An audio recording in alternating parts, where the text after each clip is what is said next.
Hello friends, ఈ వీడియోలో ఒక క్రైమ్ మిస్టరీ థ్రిల్లర్ మూవీకి ఏమాత్రం తీసిపోని ఒక రియల్ క్రైమ్ స్టోరీ గురించి తెలుసుకుందాం.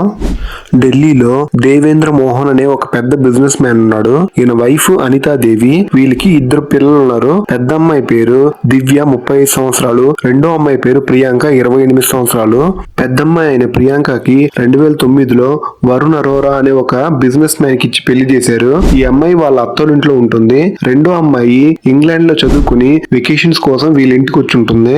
ఇలా సంతోషంగా ఉంటున్న దేవేంద్ర ఫ్యామిలీలో ఒక రోజు అంటే ఫిబ్రవరి 2వ తారీఖున వాళ్ళ చిన్నమ్మ అయిన ప్రియాంకకి భయంకరమైన కడుపు నొప్పి వస్తుంది. దాంతో అమ్మాయిని పక్కనే ఉన్న అపోలో హాస్పిటల్ తీసుకెళ్తారు. ఆ టైంలో అమ్మాయికి కడుపు నొప్పితో పాటు చేతులు కాళ్ళు భయంకరంగా మండుతున్నట్టు ఫీల్ అవుతుంది. 24 గంటలు గడిచిన తర్వాత కూడా ఆ అమ్మాయికి ఏం బాగలేదు, డాక్టర్లు ఐడెంటిఫై చేయలేకపోతారు. టైం గడిచే కొద్దీ ప్రియాంక కండిషన్ కూడా ఇంకా క్రిటికల్ అయిపోతుంది. ఎంతలా అంటే ఆ అమ్మాయి బాడీ బిగించుకుపోవడం, భయంకరమైన హెయిర్ లాస్, అంటే జస్ట్ తల మీద చేయి పెడితే చేతిలోకి వెంట్రుకలు వచ్చేస్తాయి. అంతలా వర్స్ట్ గా తయారవుతుంది. అందువల్ల పక్కనే ఉన్న బిఎల్ కపూర్ అనే మల్టీ స్పెషాలిటీ హాస్పిటల్ కి షిఫ్ట్ చేస్తారు. అక్కడ డాక్టర్లు ఆ అమ్మాయికి బ్లడ్, హార్ట్, లివర్ అన్ని పార్ట్స్ కి టెస్టులు చేసినప్పటికీ ఆ టెస్టుల్లో ఏది అబ్నార్మల్ గా కనిపించదు. ఇలా ఆ అమ్మాయికి ఏం బాగలేదో తెలియకుండానే ఫిబ్రవరి 15వ తేదీన ఆ అమ్మాయి మరణిస్తుంది. 10 రోజుల ముందు వరకు తన కళ్ళ ముందు హ్యాపీగా తిరుగుతున్న వాళ్ళ అమ్మాయి జీవితం కారణాలు తెలియకుండానే ఎండ్ అయిపోయింది. బాధపడుతున్న దేవేంద్రకి అప్పుడు తెలియదు ఇది జస్ట్ స్టార్టింగ్ అని.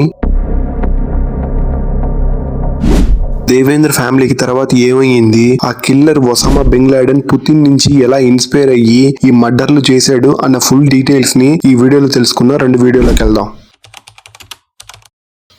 ఇంట్రోలో చెప్పిన విధంగా వాళ్ళ అమ్మాయి చనిపోయిందనే బాధ నుండి కోలుకోకముందే దేవేంద్ర ఫ్యామిలీకి మరో దెబ్బ తగులుతుంది. వాళ్ళ అమ్మాయి చనిపోయిన సరిగ్గా వారం రోజులకి అనగా ఫిబ్రవరి 21వ తారీఖున దేవేంద్ర మోహన్ కి తన వైఫ్ అనితాదేవికి వాళ్ళ ఇంట్లో పనిచేసే ఆవిడ సునీతకి సేమ్ సింటమ్స్ తో బాధపడడంతో వీళ్ళని పక్కనే ఉన్న గంగారాం హాస్పిటల్లో అడ్మిట్ చేస్తారు. ప్రియాంకకి జరిగిన మాదిరిగానే వీళ్ళకి కండక్ట్ చేసిన ఇనిషియల్ టెస్టుల్లో అన్ని నార్మల్ గానే ఉంటాయి, ఏది అబ్నార్మల్ కనిపించదు. ఇక్కడున్న డాక్టర్లకు కూడా వీళ్ళకి ఏ రకమైన జబ్బు చేసిందో తెలియక వీళ్ళకి ఏ రకమైన ట్రీట్మెంట్ ఇవ్వాలో తెలియని కన్ఫ్యూజన్ స్టేట్ లో ఉంటారు. ఇదే హాస్పిటల్లో ఒక రిటైర్డ్ మిలిటరీ డాక్టర్ వీళ్ళ కేస్ డీటెయిల్స్ తెలుసుకుని వీళ్ళకి కొన్ని అడ్వాన్స్డ్ టెస్టులు కండక్ట్ చేస్తాడు. ఆ టెస్టుల్లో వీళ్ళ బాడీలో తుల్లియం సల్ఫేట్ అనే ఒక పాయిజన్ కంటెంట్ ఉందని నిర్ధారించబడుతుంది. తర్వాత వాళ్ళకి ఇచ్చిన ట్రీట్మెంట్ లో దేవేంద్ర మోహన్ వాళ్ళ ఇంటి పనావిడైన సునీత కోలుకుంటారు గాని వాళ్ళ వైఫ్ అయిన అనితాదేవి ఆ ట్రీట్మెంట్ కి రెస్పాండ్ అవ్వక మార్చి 21వ తారీఖున మరణిస్తుంది. ఇలా గుప్పెడు దుఃఖంలో ఉన్న దేవేంద్ర మోహన్ కి ఏప్రిల్ 4వ తారీఖున తన అల్లుడైన వరుణ్ అరోరా ఫోన్ చేసి తన కూతురు దివ్య కూడా ఇలాంటి సింటమ్స్ తో బాధపడుతుందని చెప్పి ఏప్రిల్ 4వ తారీఖున తనని కూడా గంగారాం హాస్పిటల్లో అడ్మిట్ చేస్తాడు. తనకి కండక్ట్ చేసిన టెస్టుల ద్వారా వీళ్లతో కంపేర్ చేసుకుంటే ఈ అమ్మాయిలో 1000 రెట్లు ఎక్కువ మోతాదులో తుల్లియం సల్ఫేట్ తన బాడీలో ఉందని నిర్ధారించబడుతుంది. తనకిచ్చిన ట్రీట్మెంట్ కి తను రెస్పాండ్ అవ్వక కోమాలోకి వెళ్లి ఏప్రిల్ 8వ తారీఖున తను మరణిస్తుంది. ఇలా తన కష్ట సుఖాల్లో తనతో పాటే ఉన్న తన భార్యని, ఎంతో అల్లారు ముద్దుగా పెంచుకున్న తన కూతుర్ని విషం పెట్టి ఎవరు చంపాలనుకున్నారు అని ఆలోచిస్తున్న దేవేంద్ర మోహన్ కి సడన్ గా ఒక విషయం గుర్తొస్తుంది. అదేంటంటే వీళ్ళ చిన్నమ్మాయి ప్రియాంకని హాస్పిటల్లో చేర్చడానికి 2 రోజుల ముందు అంటే జనవరి 31వ తారీఖున వీళ్ళ ఇంట్లో ఒక డిన్నర్ గెట్ టుగెదర్ అరేంజ్ చేసి ఉంటారు. అందరూ ఎంతో హ్యాపీగా సెలబ్రేట్ చేసుకుంటున్న ఆ గెట్ టుగెదర్ కి సడన్ గా వరుణ్ అరోరా అక్కడికి వస్తాడు. జనరల్ గా వరుణ్ అరోరా వీళ్ళ ఫ్యామిలీతో ఎక్కువ కలవడం గానీ వీళ్ళ ఇంటికి రావడం గానీ చేయడు. కానీ ఆ రోజు సడన్ గా తను రావడమే కాకుండా వస్తూ తనతో పాటు తనే వండిన ఒక ఫిష్ కర్రీని తీసుకొచ్చి వీళ్ళకి వడ్డించుంటాడు. అదే గెట్ టుగెదర్ కి తన భార్య అయిన దివ్యతో పాటు తన 2 కమల పిల్లలు వచ్చుంటారు. తన కమల పిల్లకాయలు తినేశారు అని కన్ఫర్మ్ చేసుకున్న తర్వాత తను తెచ్చిన ఈ ఫిష్ కర్రీని అందరికీ వడ్డీయడం స్టార్ట్ చేసి ఉంటాడు. తనని తినమన్నప్పుడు తను తినేసి వచ్చానని చెప్పి వాళ్ళతో పాటు తినకుండా అవాయిడ్ డివైడ్ చేసి ఉంటాడు. ఇలా తను వడ్డించేటప్పుడు వాళ్ళ రెండో అమ్మాయి అయిన ప్రియాంక బయటకు వెళ్ళుంటుంది. తను వచ్చేంత వరకు వెయిట్ చేసి తను వచ్చిన తర్వాత తనకి వడ్డించుంటాడు. ఇవన్నీ విషయాలు కొంచెం స్ట్రేంజ్ గా అనిపించడంతో దేవేంద్ర మోహన్ ఏప్రిల్ 9వ తారీఖున పోలీసులకు ఇన్ఫార్మ్ చేసి ఇన్వెస్టిగేషన్ ని స్టార్ట్ చేయిస్తాడు.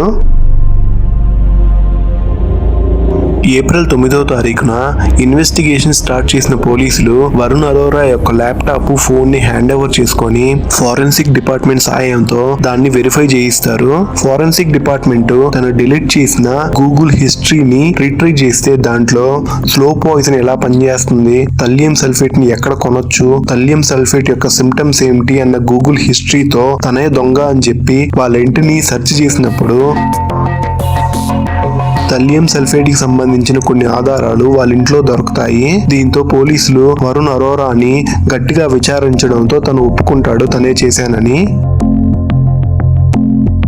ఇక్కడ పోలీసులకి రెండు విషయాలు తెలియాల్సి ఉంది. ఇండియాలో బ్యాన్ చేసిన థల్లియం సల్ఫేట్ ని తను ఎలా కొన్నాడు, రెండోది వాళ్ళ ఫ్యామిలీ మెంబర్స్ ని ఎందుకు చంపాలనుకున్నాడు అని.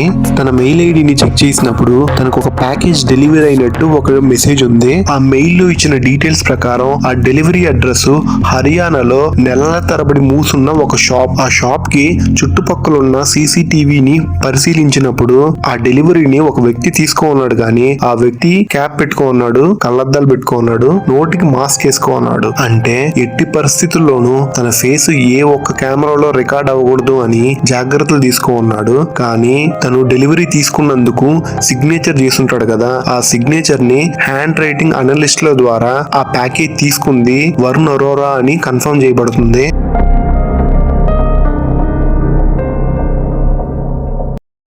పోలీసులు వరుణ్ అరోరాని వాళ్ళ స్టైల్లో విచారించిన తర్వాత వాళ్ళని ఎందుకు చంపాలనుకుంటున్నాడో చెప్పిన నిజాలు ఇవే. 2009లో దేవేంద్ర మోహన్ యొక్క పెద్ద కుమార్తె అయిన దివ్యాకి వరుణ్ అరోరాకి పెళ్లి జరుగుతుంది. వరుణ్ అరోరా ఫ్యామిలీ విషయానికి వస్తే వాళ్ళ నాన్న పేరు చందర్లాల్, అమ్మ జియా. పెళ్లి జరిగి 5-6 సంవత్సరాలు గడుస్తున్నప్పటికీ ఈ అమ్మాయి ప్రెగ్నెంట్ అవ్వకపోవడంతో దగ్గరలో ఉన్న మెటర్నిటీ హాస్పిటల్ కి వెళ్లి కన్సల్ట్ అయితే ఈ అమ్మాయికి మెడికల్ కాంప్లికేషన్స్ వల్ల నేచురల్ గా ప్రెగ్నెంట్ అవ్వలేదని చెప్తారు. అక్కడ డాక్టర్ సజెషన్స్ వల్ల IVF పద్ధతి ద్వారా వీళ్ళకి 2 కమల పిల్లకాయలు, ఒక అబ్బాయి ఒక అమ్మాయి 2016-17 సమయంలో పుడతారు. 2020 లాక్డౌన్ సమయంలో వరుణ్ అరోరా యొక్క ఫాదర్ అయిన చందర్లాల్ చనిపోతాడు. వాళ్ళ నాన్నగారు చనిపోయిన 3-4 నెలలకి నేచురల్ గా ప్రెగ్నెంట్ అవ్వలేని దివ్య నేచురల్ గా ప్రెగ్నెంట్ అవుతుంది. అందువల్ల వరుణ్ అరోరా గాని వాళ్ళ అమ్మ అయిన జియా గాని ఎంతో సంతోషంగా ఫీల్ అవుతారు. ఎందుకంటే వాళ్ళ నాన్నే మళ్ళీ పునర్జన్మ ఎత్తి ఆ అమ్మాయి ద్వారా పుట్టబోతున్నాడు అని ఫీల్ అవుతారు. కానీ డాక్టర్ ని కన్సల్ట్ అయినప్పుడు ఆ అమ్మాయికి ఉన్న మెడికల్ కాంప్లికేషన్స్ వల్ల తను గాని డెలివరీ ఇస్తే ఈ అమ్మాయి ప్రాణాలకు ప్రమాదం ఉందని చెప్తారు. అందువల్ల అబార్షన్ చేసుకోవడానికి సజెస్ట్ చేస్తారు. ఈ విషయం గురించి తన భర్త అయిన వరుణ్ అరోరాతో గాని వాళ్ళ అత్తమ్మ గారైన జియాతో డిస్కస్ చేసినప్పుడు వాళ్ళు ఒప్పుకోరు. ఎలాగైనా ఈ బేబీని కనివ్వాలి, అబార్షన్ చేసుకోకూడదు అని చెప్తారు. కానీ దివ్య తన పుట్టింటి వారి సహాయంతో వీళ్ళకి తెలియకుండా తనకేమైనా జరిగితే తన కమల పిల్లలు అనాథలైపోతారన్న బాధపడి అబార్షన్ చేయించేసుకుంటుంది. ఈ విషయం తెలుసుకున్న వరుణ్ అరోరా గాని వాళ్ళ అమ్మ జియా గాని ఈ విషయాన్ని జీర్ణించుకోలేరు. ఇంటెన్షనల్ గా వాళ్ళ నాన్నని నువ్వు మర్డర్ చేసేసావు అని చెప్పి గొడవలు జరుగుతూ ఉంటాయి. దీనికి రివెంజ్ గానే నిన్ను నీ ఫ్యామిలీని చంపేస్తానని చాలా సార్లు దివ్యతో గొడవ పడి ఉంటాడు. వాళ్ళ నాన్న చావుకి ప్రతీకారం తీసుకోవాలని సెర్చ్ చేస్తున్న సమయంలోనే ఒక అన్ఐడెంటిఫైడ్ సోర్స్ నుంచి పెద్ద పెద్ద లీడర్స్ అయిన ఒసామా బిన్ లాడెన్, పుతిన్ తన శత్రువుల్ని ఆధారాలు లేకుండా చంపటానికి తుల్లియం సల్ఫేట్ అనే పాయిజన్ ని వాడతారని తెలుసుకున్న ఇతను ఎలాగైనా తుల్లియం సల్ఫేట్ ని తెప్పించుకుని వీళ్ళ ఫ్యామిలీలో ఉన్న అందరినీ చంపేయాలని చెప్పి ప్లాన్ చేస్తాడు. కానీ ఇండియాలో తుల్లియం సల్ఫేట్ బ్యాన్ చేశారు. కంపెనీ టు కంపెనీ వరకే సేల్ చేస్తారనమాట. అందువల్ల ఇతను ఫేక్ గా ఒక మెడికల్ కంపెనీని స్టార్ట్ చేసి బ్లాక్ మార్కెట్ లో 25 గ్రాముల తుల్లియం సల్ఫేట్ ని తెప్పించుకుంటాడు. తను దొరకకూడదు అని చెప్పి డెలివరీ అడ్రస్ ర్యాండమ్ గా ఒక అడ్రస్ ఇచ్చి పేమెంట్ బిట్ కాయిన్ ద్వారా చేసుంటాడు. తను దొరకకుండా అమౌంట్ ని బిట్ కాయిన్ ద్వారా పే చేసినా గానీ ఆ అకౌంట్ యొక్క డీటెయిల్స్ ఇతని కంట్రోల్లో ఉండడాన్ని పోలీసులు ట్రేస్ చేసేస్తారు. ఇలాగా 25 గ్రాముల తుల్లియం సల్ఫేట్ ని తను ఆ చేపల కూరలో కలిపి వాళ్ళ ఫ్యామిలీ మెంబర్స్ అందరికి వడ్డిస్తాడు. కానీ తన భార్య దివ్యకి దాని వల్ల ఎలాంటి ఎఫెక్ట్ కాకపోవడంతో రెండోసారి మళ్ళీ తుల్లియం సల్ఫేట్ తీసుకొచ్చి ఆ మొత్తం క్వాంటిటీని తను తినే అన్నంలో కలిపి ఇవ్వడం వల్లే తను హాస్పిటల్లో అడ్మిట్ అయినప్పుడు మిగతా వాళ్ళతో కంపేర్ చేస్తే ఈ అమ్మాయి బాడీలో 1000 రెట్లు ఎక్కువ తుల్లియం సల్ఫేట్ ఉండింది. ఇలా ఈ కేసు సాల్వ్ చేయబడి వరుణ్ అరోరా తిహార్ జైలుకి పంపించబడ్డాడు. నా ఎక్స్ప్లెనేషన్ మీకు నచ్చితే వీడియోని లైక్ చేసి సబ్స్క్రైబ్ చేసుకోండి. Thank you.